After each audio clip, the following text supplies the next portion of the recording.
This year, the Kremlin garage marks its 96th anniversary. For decades, its cars have been transporting the country's leaders. Yet the most legendary vehicles now stay in private collections or museums. The Kremlin garage was founded in 1921, when Vladimir Lenin signed a special decree. Some of its cars came from the last Russian Tsar Nicholas II. Polytechnical Museum in Moscow displays one of Russia's oldest passenger cars, Russo-Balt. It was made in 1911 by Russia's earliest car manufacturing company. The Tsar's garage also had a couple of Russo-Balt cars.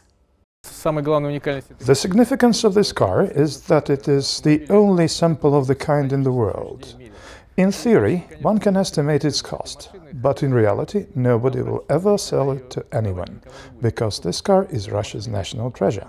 It can be compared to the treasures of Louvre or Hermitage.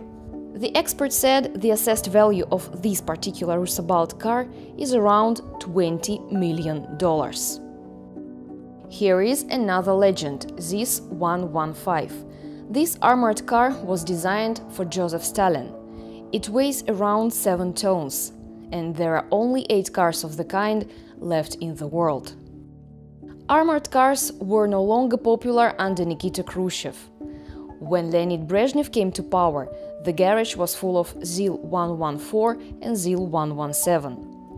In 1980s, another legend appeared, ZIL-41072.